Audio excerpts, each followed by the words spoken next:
Roubero Azana est à l'aise, là il se sent très à l'aise.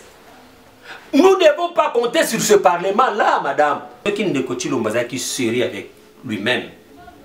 Il y a Liboso, Alinga qui d'abord a Senga na Premier ministre n'a démissionné. Nous comprenons que, mais c'est-il au moins en train de faire autre diversion.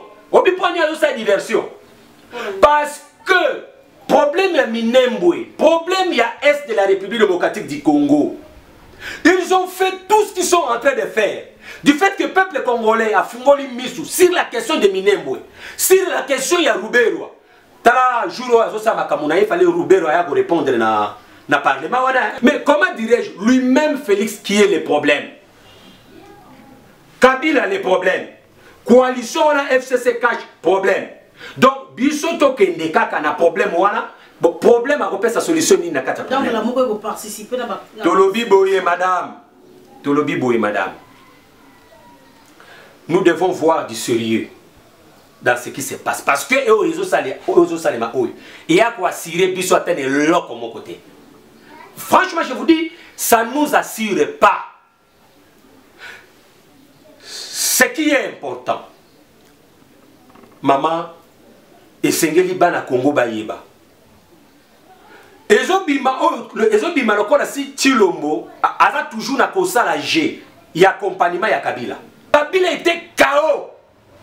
Si ce n'était pas que Ndeko Chilombo a quelqu'un qui a la brèche, n'est-ce pas, pour que Kabila azonga lisusu azonga sous fort. Mais Kabila était déjà fini. Vous avez qu'on biso partout dans le monde entier, à travers Congo Lisana Télévision, partout dans le monde entier, le Penza Toko Solo, la Kakana Matali, politique à Mboka Napso Congo, sur la question d'actualité à Mboka Napso Congo, tu as même le mois Mboka, Michel Mangala, Wazali, président, il y a veille populaire, Moko, il y a porte-parole, il y a la Mouka, il y a Penza Toko Solo, sur la question d'actualité, surtout même Matali, concertation nationale.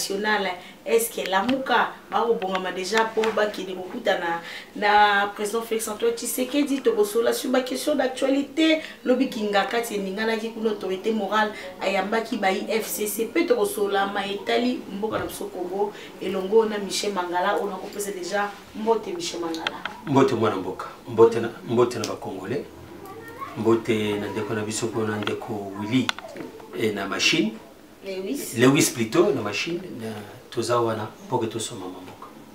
Mwana Mboka to sur la pena Matali Mboka na biso Congo na sima pena ya investisseur to pe prestation ya serment ya ba 3 juges na biso ya cour constitutionnelle to moni chef de l'état Félix Antoine Tshisekedi ye penza alobaki na état de la nation na discours na yo biso stolandaki et la tendance yo landaki bino baila muka bolandaki FCC landaki kasi chef de l'état pena Félix Antoine Tshisekedi azali alobi été semaine otobandi azali ko entamer pena ba consultation nationale o ezopesa penza mbutu na mboka Congo mingi ba ko bato ke kana dialogue pour que les chef de l'état ko yamba pena batu boy to mona lisu moko lokola dialogue mboka ko tambola bien te position na la muka na matali concertation nationale des ali boni.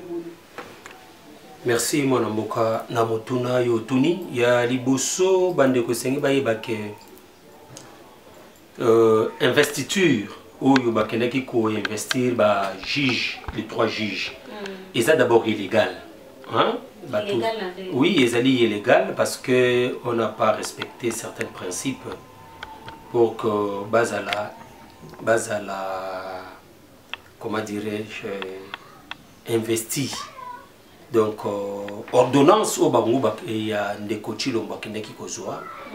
Il a pris l'ordonnance avec une violation il y a constitution. Du fait que non pas question non Esaïli Kamboya ne me parlez même pas de ces gens là, ne me parlez même pas de cette plateforme là madame, parce que Esaïli Kamboya Mboka je m'excuse elle Kamboka parce que soit la constitution na biso au moins la modalité ndenge ni ba pona ba juge wana ba arabe été ba yaka 3 bautaka na présidence, 3 na parlement, 3 na magistrature suprême.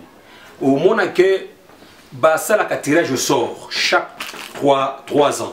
Dans chaque 3 ans, dans chaque composante, bah l'on juge moko. Ne ba remplacer pas juge moko.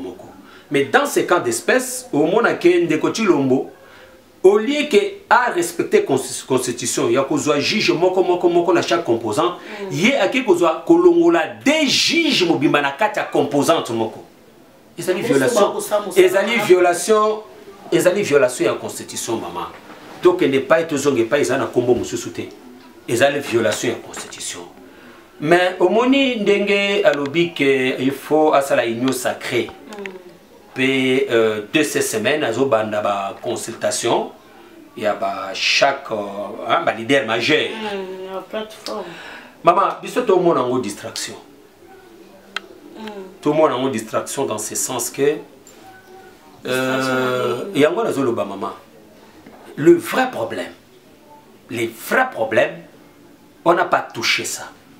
Parce que ceux qui sérieux, ceux qui ne qui sérieux avec lui-même, il y a Liboso Alinga qui d'abord a senga na Premier ministre n'a pas démissionné.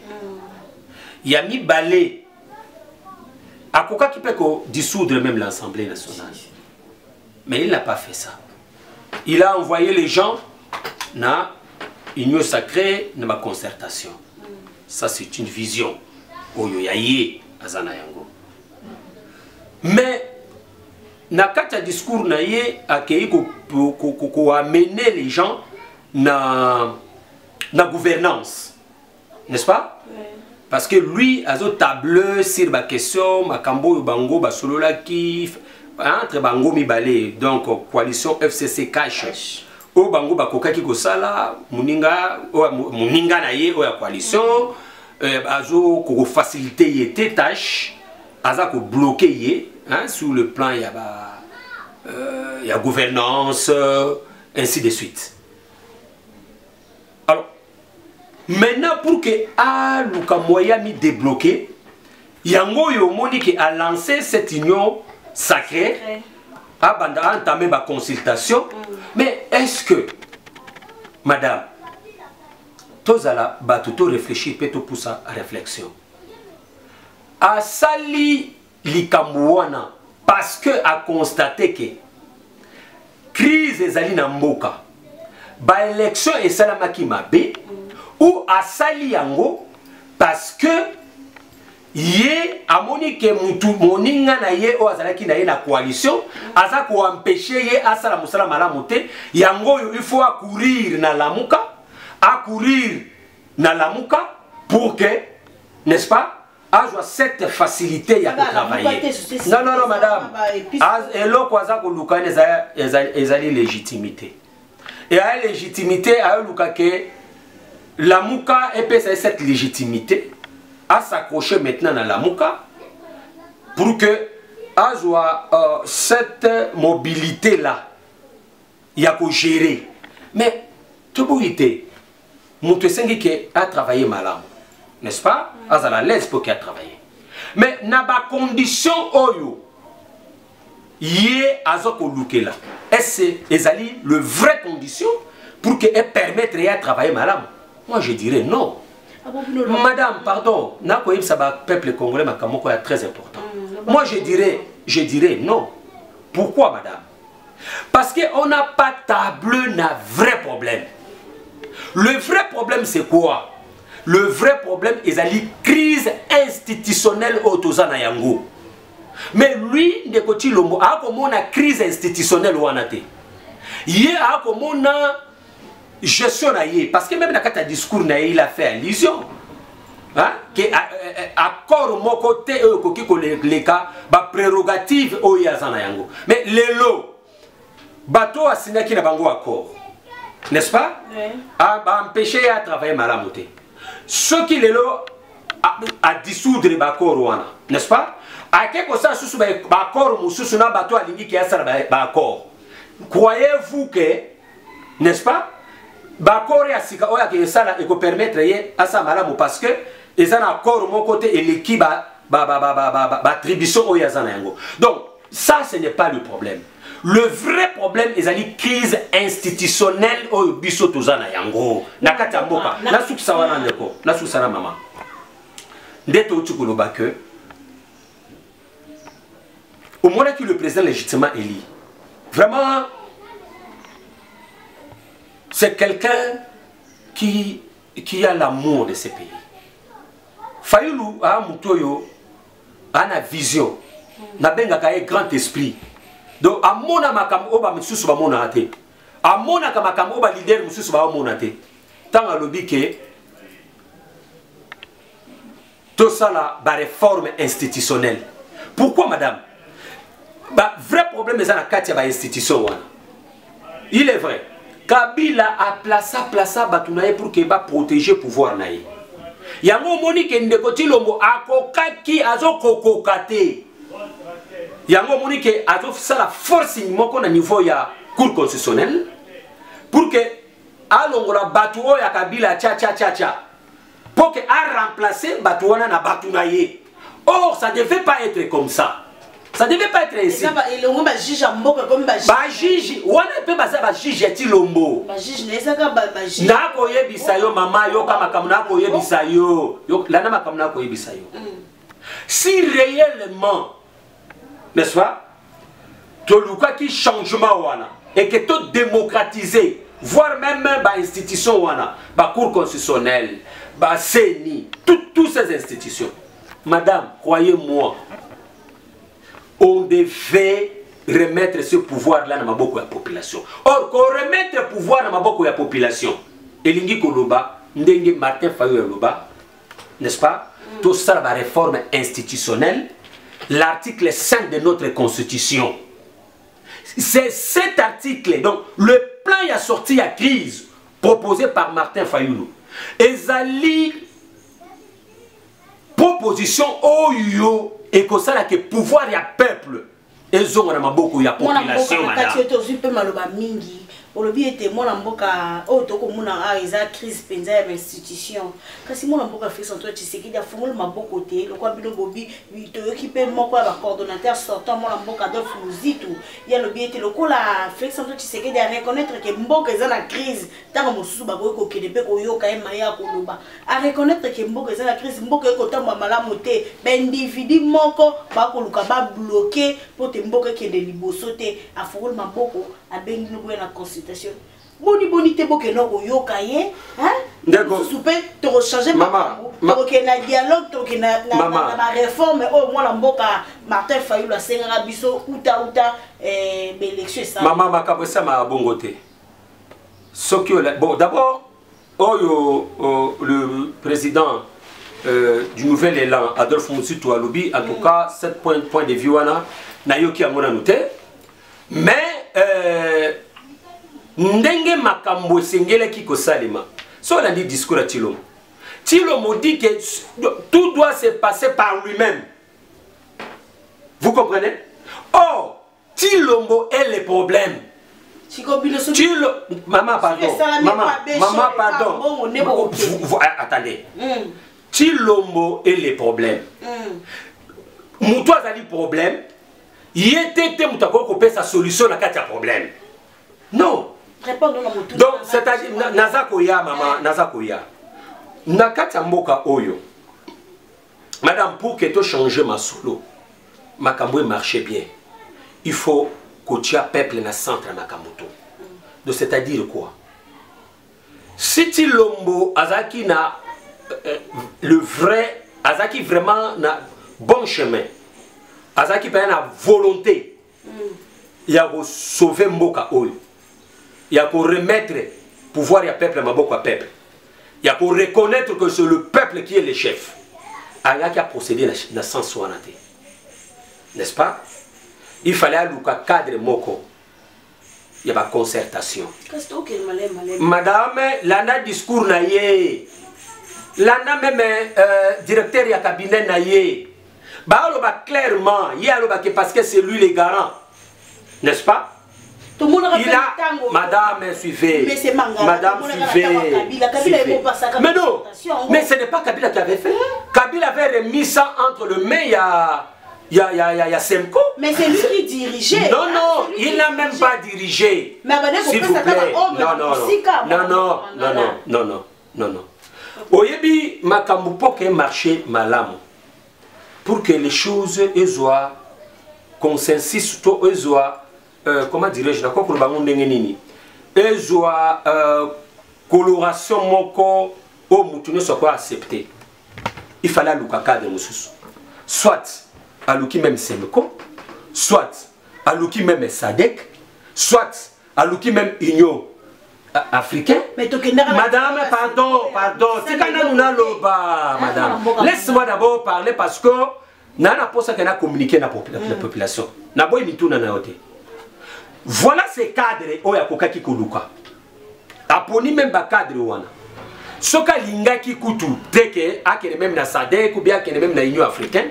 À quoi qu'on soit même l'église Semco ezali wana, la société civile est là. Mais comment dirais-je, lui-même Félix qui est le problème? Kabila les problèmes. Coalition wana FCC cache problème. Donc bisoto kende kaka na problème wana. Bon, problème à repérer sa solution ni na kata problème. Donc la moque participer dans ma. Tolobi boye madame. Tolobi boye madame. Nous devons voir du sérieux dans ce qui se passe parce que il y a quoi cirer biso atteindre l'eau comme mon côté. Franchement, je vous dis, ça ne nous assure pas. Ce qui est important, maman, et Sengeli Bana Congo Bayeba. Ezobima le corps si Chilombo a toujours na kosa la G, il y a accompagnement ya Kabila. Parce que madame, si les choses étaient sérieuses, que entre Kabila et Chilombo, bah ça n'a problème. Mais madame, situation il y a calme comme tous les jours, il y a aux la terre.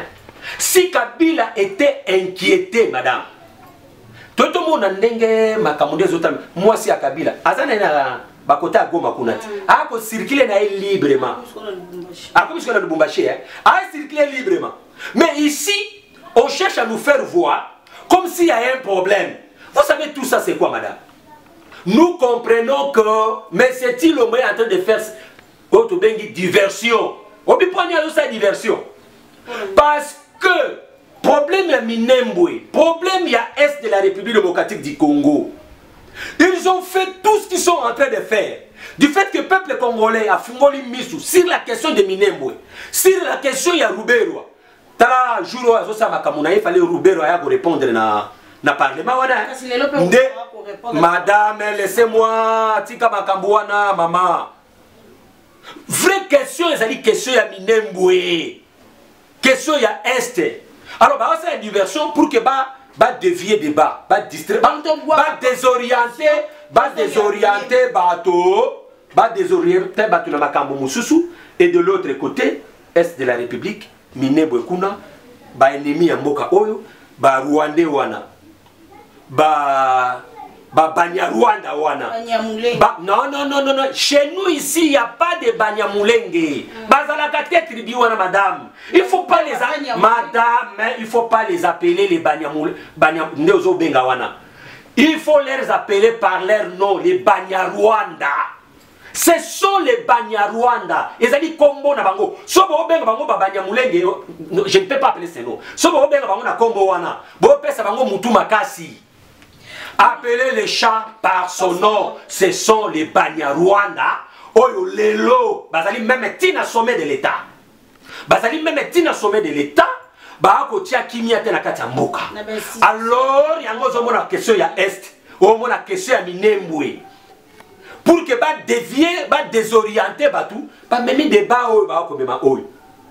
Mais Tala Kabila il n'est pas inquiété. Ce qui réellement Kabila a inquiété, vu le niveau hein? Au moment où on a fait bâtonner, on tambola, na bango à l'aise, mela na bango, binaka, sala ono soit ça. Yo c'est vu l'engagé là. Moi si à Kabila, yo wana da tambola na kati ba province, n'est-ce pas? Madame, nous devons comprendre ça et dire non à monsieur Chilombo de tout ce qu'il est en train de faire. Parce que le peuple congolais seront derrière lui et derrière tous ces gens qui cherchent à balkaniser ce pays, qui cherchent à diviser les Congos, qui cherchent que Mboka Oyo est à la émietter. Et nous, Congolais, nous disons non à cela. Moi, je suis Michel Mangala, tout comme nous sommes en émission, parce que le paix, na mayo etali penza crise, topé boyo kanizate entre la coalition FCC Cash. Tout le monde qui kuna mikololo leki fait son tour Tshisekedi a bengisaki bato pour investition ya ba juge kasi tout le monde qui FCC ba député nyonso bazaki te na kati ya sala. Tout le monde qui Janine Mabunda na ndeko nae Alexis Tambo Mwamba Sénat bayaka kité. Tout le monde qui kana plus Mwabilu ndasaki présence remarquable de plus Mwabilu ngambo FCC lelo Kabila bengisaki bayaye kuna na kingakati baradie plus Mwabilu pour na participer qui na prestation serment ya ba juge. Kasi kimia ezate boyoka nizate na kati ya coalition wana. Est-ce que boyoka ina bangote mote ko kotsa pe mboka ngona libulu? Mama, na watu ko ibisa okay, toza la distraité. Oza ko yoka? Toza la distraité parce que baza ko distraire biso. Ba vraie question o esengi ke ba résoudre jusqu'à présent baza ko résoudre angote. Na biso que pour que makambo ait changé, il y a un plan, il y a sorti, il y a crise faite par le président Eli Martin Fayulu. Oh, ils ont dit plan moko salvatrice pour que sauver Mboka Oyo. Vous comprenez? Na o nyonso Kabila akenda ko cha. Oh nyonso ti lomba ko sala. Babenga ngo alingi a déshabiller Saint-Paul pour que ala ti sa Saint-Pierre. Donc ils ont encore là au Kimimbula au côté de balé, tu as rien fait plutôt.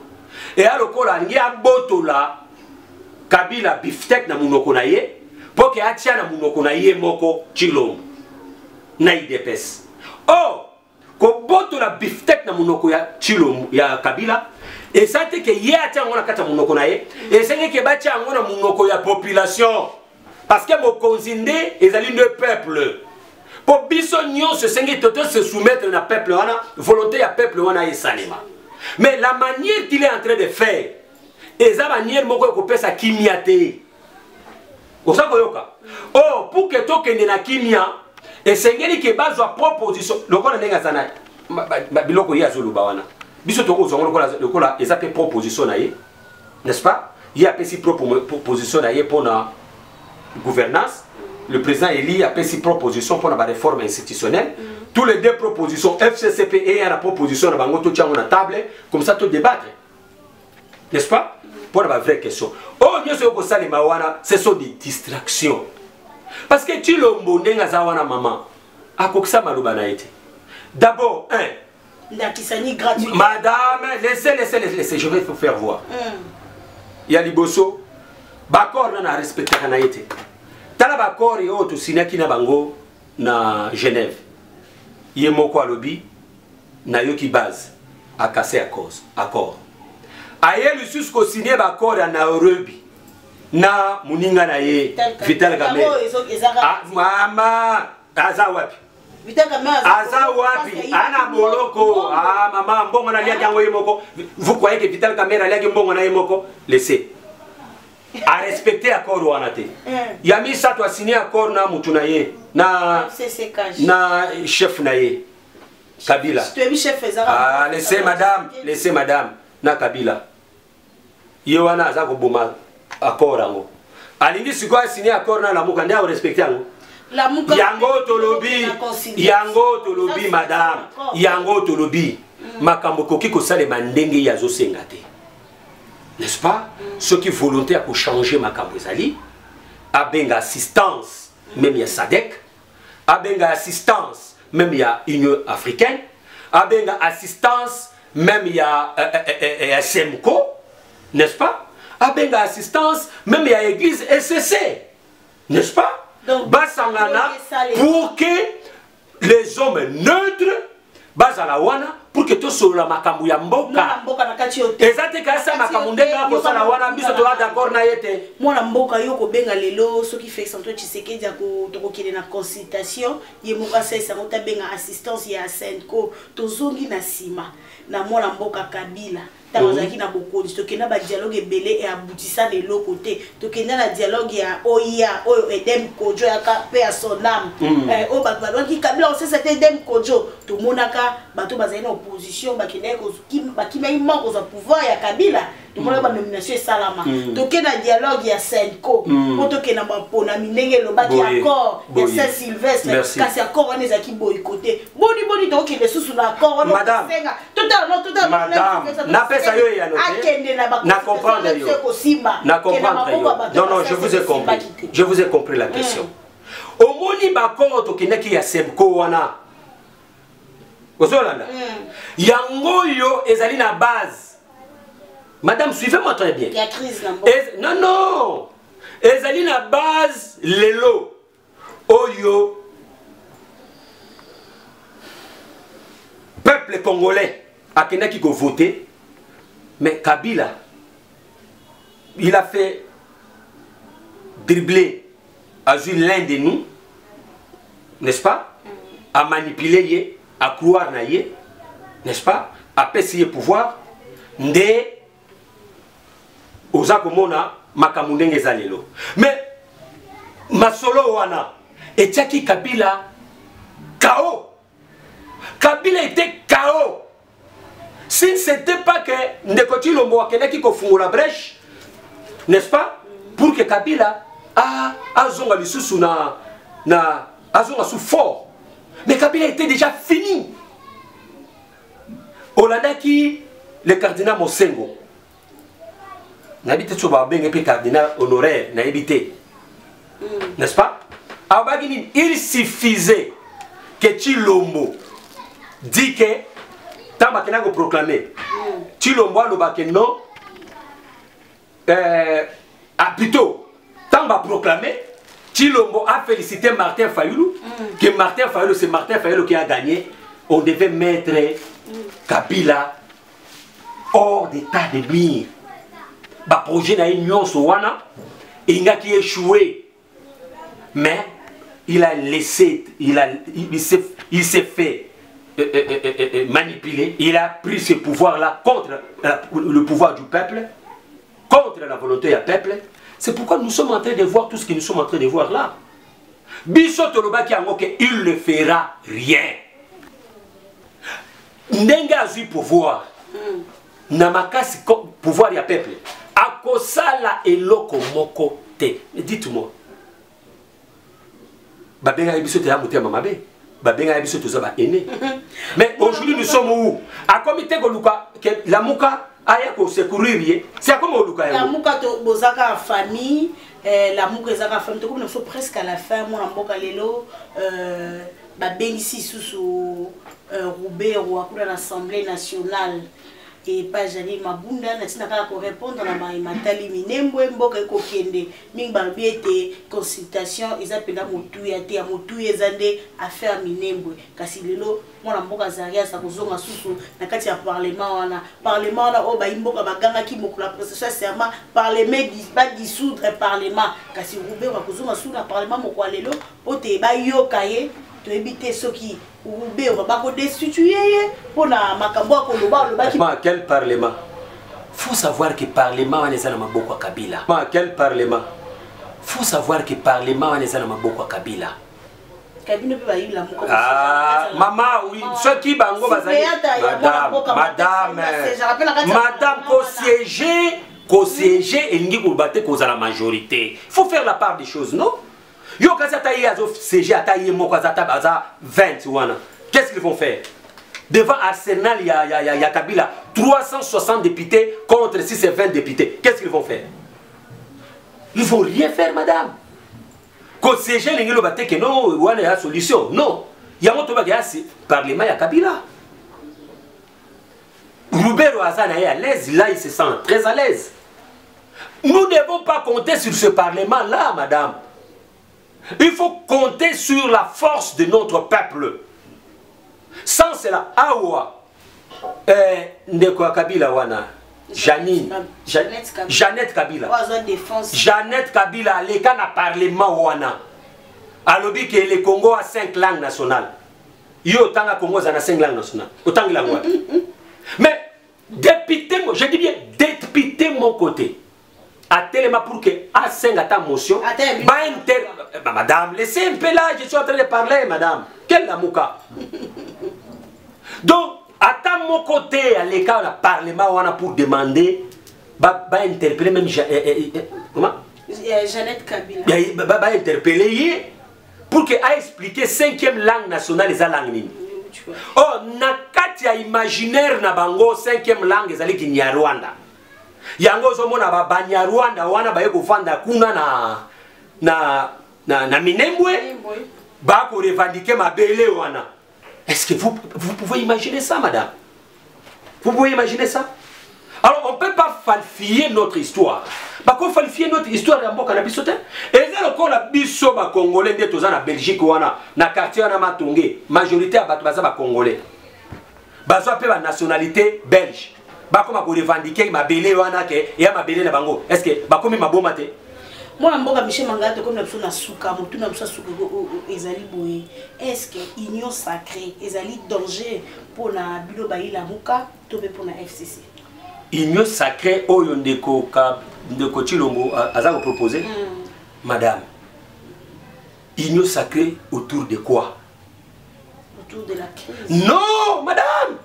Vrai problème. Quelle crise? Crise de l'institution. Ah, là, toi, tu parles de crise des institutions. Mais Ndeko Chilombo ne parle pas de crise de ces institutions. Mais Chilombo parle de la crise de la gouvernance. Gouvernance, il ne fait pas allusion na ndenge makambo c'est pas ça qui il fait allusion na ndenge bango bazali na coalition. C'est là où lui fait allusion, madame. Or, on devait faire allusion à la crise institutionnelle. Pour que tout vende là, ba institution wana, tout bongisa ba institution wana, enfin tout tcha, ba fils et filles de ce pays qui sont dignes, respectables, qui peut rendre le service Namboka. Mais pour Natilombo, ce n'est pas ça. Pour Natilombo, donc, élection tant qu'il y a qui yende bakenaki ko élire malamu, mais na parlement ne batrichaki. Mais c'est ça nakata imaginaire naïe. Donc c'est pour dire que tu vois que lui-même c'est le problème. Tilombo lui-même est le problème. Il y a qui résoudre problème na kati ya problème te. Il sait na biso to kende libanda soit babenga ONI et qu'est-ce que je dis babenga SADC babenga IA donc Union africaine soit babenga SEMCO avec assistance ya Nations Unies pour que tout mettre fin dans cette histoire. Mato di mingi mona mboka Michel Mangala na François. Merci pour la à la fin, il y a une mission de Bisso. Merci. Merci encore une fois pour disposer temps. Il y a même nanda pour tout solo masolo amboka. Napesi banamboka nyoso bote pe to ibisi bango bafungo la miso. Biso tozali éveil populaire. Nzamba pesi biso ngolu ya kokambali sanga ya éveil populaire. Tozali wana pour que tout fongola ba congolais miso toko ça la politique ya sentimenté toko ça la politique té parce que wana zali ndeko nanga parce que wana zali camarade nanga té et sengi que tout ça la politique pour na intérêt ya mboka makambo to koloba ba misusu ba kofinga na bango ngai mais makambo na lobby pour na intérêt ya mboka parce que ndenge Félix a ko sala ezali lokola ndena uti ko pesa exemple aozwa biftek na munoko ya Kabila pour qu'il y a kotisa na kati ya munoko na ye. Mais pourtant esengela ki azwa biftek totika ngo na munoko ya peuple pour que tout peuple ne akoma mokonzi a diriger apona oyo ye esengi apona pour que a diriger mboka na biso. Matonzi mengi Michel Mangala Balandi ya Congo Lisanga Télévision, merci parce que vous avez qui ébélé à Rolanda Bisso et le monde mon amboka Michel Mangala na epenza to sola qui sur l'actualité amboka na biso Congo, mai matali minembwe, mai matali penza consultation nationale au benza eko sisité penza ma kambo ebélé na bayi politique. Nanga Balamuka, Michel Mangala koloba ete esengeli na président Félix Sasa sa consultation na te et qui na ngambo ya Senko ya Union africaine et qui était na ngambo SADC kasi ba imboka ba kotuna mituna to kendaka na dialogue ya Edem Kojo to mulaka elora malonga te ya butisaki pona peuple congolais kasi ezaki bongo ba politicien na biso bazoki na bango ba gâteau na bango to ki na accord ya Saint-Sylvestre to mulaka eloko malonga salma kité to ki malonga salma to ke ne susu ko pesa susu basango to pe église de réveil bango mo pe baza boyo qualité to ebité ou bien esal makaka na yemoko mokonzi mboka to ebité nyoso to ko tanelango congolais miso likola miso to ko mbongo na suka. Merci na ozeki mon sima caméra Lewis Kasonga. Merci na sponsor officiel JBB Papa Social depuis États-Unis, le baron de Rotterdam, mon vieux David Obiango motema ya Mandende. Mon vieux Sélé Tunga de Lausanne, Bambo Tenao, Jean-Paris Talapamba depuis Lausanne, Robin Aran Michel Mangala, Yeo, Tozuye, Tosoli, Makambo Amboka, Tokon Penza na Suka, Ngala no Suki Nzambazon, Teto Kutani, na Mikuleza Kumea.